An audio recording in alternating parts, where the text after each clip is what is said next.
আমি পম্পা বলছি রান্নাঘরের বাইরে থেকে। আজকে দেখাবো কফি ডাঁটার চচ্চড়ি। সেইখানে আমি কফি পাতাটা করে নিয়েছি, একটা সিটি দিয়ে নুন দিয়ে সেদ্ধ করে নিয়েছি। আর এখানে একটা বেগুন, আলু আর দুটো পটল আমি ভেজে রেখে দিয়েছি। আর এখানে 2 চামচ কালো সরষে, 2 চামচ সাদা সরষে আর 5টা কাঁচা লঙ্কা আমি বেটে রেখে দিয়েছি। সেখানে আমি তেলটা বসিয়ে দিয়েছি। মোটামুটি আমার গরম হয়ে গেছে তেলটা। আমি এবারে দিয়ে দিচ্ছি পাঁচফোড়ন।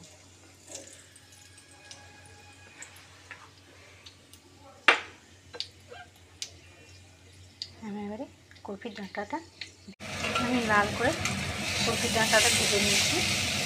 এবারে আমি দিয়ে দেবো ভেজে রাখা আলুটা। যেহেতু নুন দিয়ে আমি ভেজেছি ওই জন্য আমি নুনটা এখন দিচ্ছি না।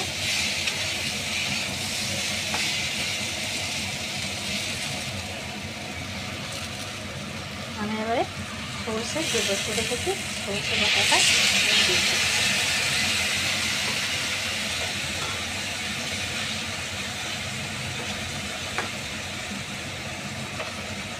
আমি আবার কিছুক্ষণ চাপা দিয়ে দিই।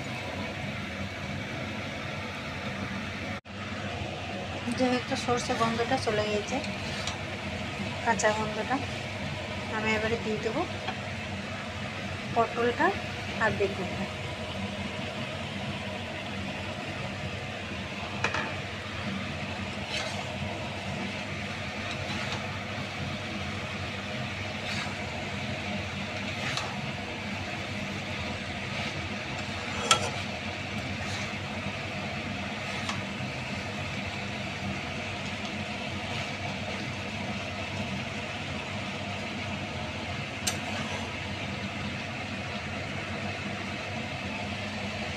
যেহেতু নুন দিয়ে আমি একটু সেদ্ধ করেছিলাম, নুনটা তখন দিতে পারিনি।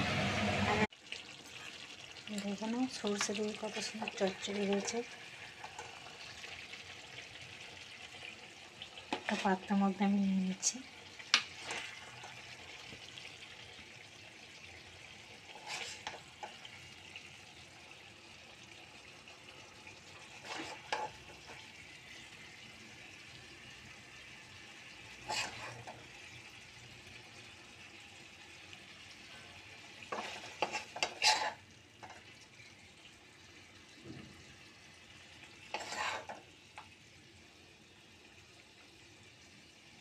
আমি কিন্তু মিষ্টি দিই নাই,